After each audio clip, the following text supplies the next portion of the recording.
नमस्कार, देश न्यूज में स्वागत है आपका। मैं हूं आपके साथ मीनाक्षी और आप देख रहे हैं हमारा खास कार्यक्रम इलाज का इलाज। जहां एक तरफ सरकारें चुनाव में आने से पहले तमाम तरह के वादे करती हैं, लेकिन जब बात जनता के हित में सुविधाओं की होती है तो सिर्फ बातें रह जाती हैं और उनका प्रशासन भी आराम से आंखें मूंद कर बैठकर सब देखता रहता है। ताजा मामला छत्तीसगढ़ के भिलाई का है, जहां पर हॉस्पिटल की मनमानी और प्रबंधन पर सवाल उठ रहे हैं कि किस तरीके से जो प्राइवेट हॉस्पिटल है उसने इलाज के दौरान लापरवाही बरती और इस लापरवाही के चलते जो मरीज है उसकी मौत हो चुकी है। इसी पर चर्चा करेंगे आगे। इससे पहले देखिए ये रिपोर्ट।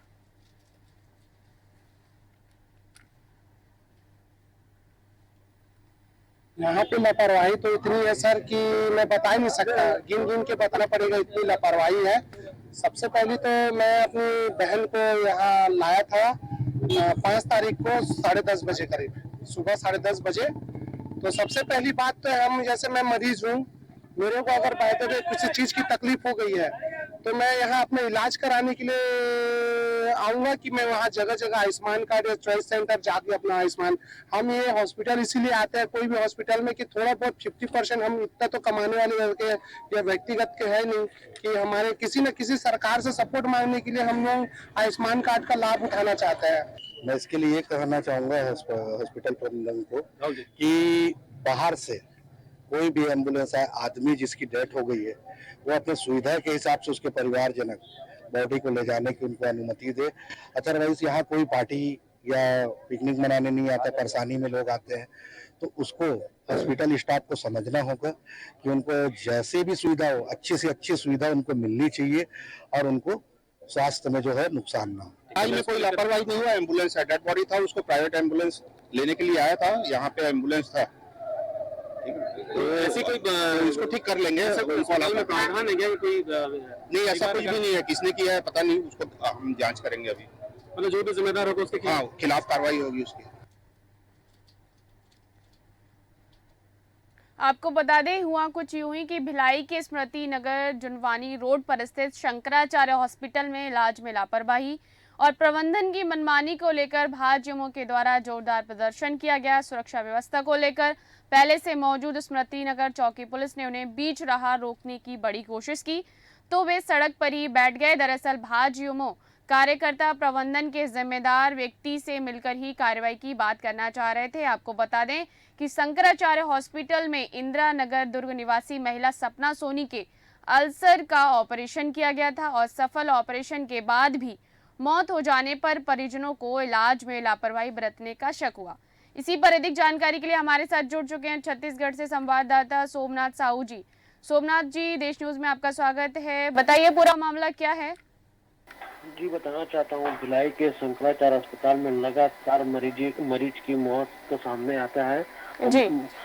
लगातार जो मरीज खत्म होता है, बाहर से एम्बुलेंस को लेकर आने के मामला सामने आया था, जहां परिवार के लोग भाजयुमो को लेकर अस्पताल प्रबंधन के खिलाफ जमकर मोर्चा खोला, जहां अस्पताल प्रबंधन को नोटिस जारी करने के लिए जिला प्रशासन को बोला गया है।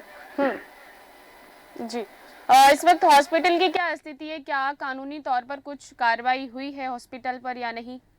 अभी तक से जिला प्रशासन का कोई अमला यहाँ पहुंचा भी नहीं है। कार्रवाई लगातार इस तरह का मामला मरीज के साथ लगातार खिलवाड़ होता रहता है भिलाई के शंकरा अस्पताल में।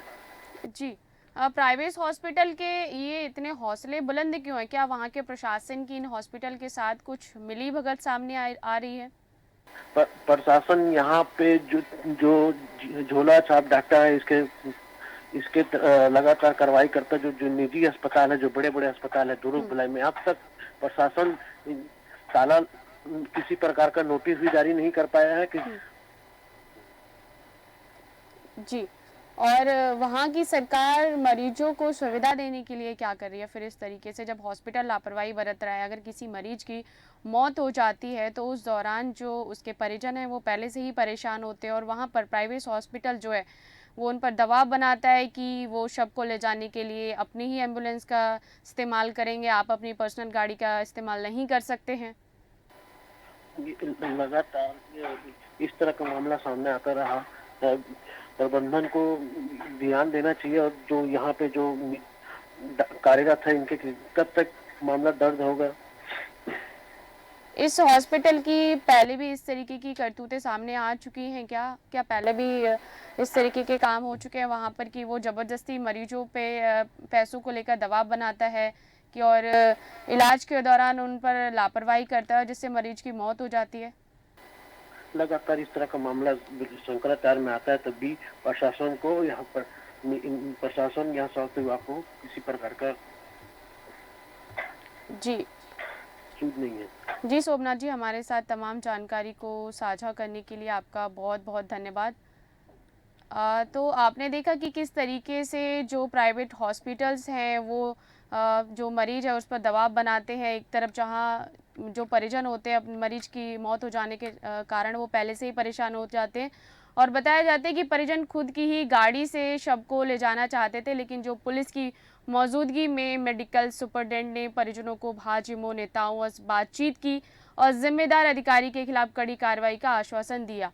लेकिन जहां प्रशासन जो है वो सरकार जो है वो लगातार इस तरीके के आश्वासन तो देती है, लेकिन जब अगर हम मैनुअली तौर पर भौतिकी तौर पर देखते हैं तो उनके सिर्फ आश्वासन बातों तक ही रह जाते हैं और कार्रवाई नहीं होती। हालांकि ये कोई पहला, दूसरा या फिर तीसरा मामला नहीं है कि जो प्राइवेट हॉस्पिटल्स है वो अपनी मनमर्जी कर रहे हैं। फिर चाहे वो सिर्फ सरकारी अस्पताल में भी हम देखते हैं कि अक्सर क्या होता है, जब हम डॉक्टर को दिखाने जाते हैं तो अपनी कंसल्टेंसी फीस तो नहीं लेते हैं, लेकिन वो जब दवाइयाँ लिखते हैं तो उस वक्त दवाइयाँ लिखते वक्त वो एक ऐसे मेडिकल को प्रेफरेंस देते हैं जहाँ पर उनकी अपनी पर्सनल साठगांठ होती है, जिसके चलते वो वहाँ से कुछ अलग कमाई कर सके, कुछ कमीशन उनका दायरा जो है कमाने का वो बन सके, वो वहाँ पर आपको रेफ़र करेंगे और वहाँ से अपनी आमदनी करेंगे। हालांकि उसमें प्रशासन भी लगातार अपनी साठगांठ बनाकर रखता है। जो सरकारें हैं वो दलीलें भी देती हैं कि हाँ, हम जनता के लिए तमाम तरीके की जो सुविधाएं हैं वो मुहैया कराएंगे, लेकिन जो प्रशासन है वो लगातार ढिलाई बरतता है। अब सवाल यहाँ पर ये उठता है कि प्रशासन इस तरीके से ये हरकतें क्यों करता है?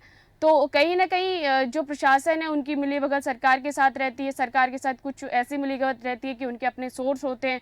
अपनी सोर्स के चलते जो हॉस्पिटल हैं, उनके जो प्राइवेट हॉस्पिटल हैं उनके लगातार हौसले बुलंद हैं। जो सरकारी डॉक्टर्स हैं वो वहाँ पर सरकारी ऑफिस में बैठकर काम करना नहीं चाहते हैं और जब वो उनको कुछ समय मिलता है 1 घंटे का, 2 घंटे का, तो वो अपना पर्सनल क्लिनिक खोलकर वहाँ पर मरीजों को आने की बात कहते हैं और वहाँ पर जो मरीज है उससे मनमर्जी जांच करवाते हैं और फिर जांच करवाने के द्वारा 1000, 2000, 3000, 4000 लगभग 10,000, 12,000 रुपये की भी जांच लिखते हैं और वो जांच ऐसे सोर्स के थ्रू लिखते हैं जहां से उनकी अपनी पर्सनल को जांच पहचान हो, जिससे कि वो उनसे अपनी आमदनी कर सके। लेकिन अंततः जहां मरीज जो है वो कहीं ना कहीं तो परेशान है, उसके पास इतने पैसे नहीं होते हैं कि वो जाकर वहाँ पर जांच करवाए। और लेकिन क्या है, जब इंसान जब परेशान होता है वो दर दर की ठोकरें खाता है और भटकता भी है।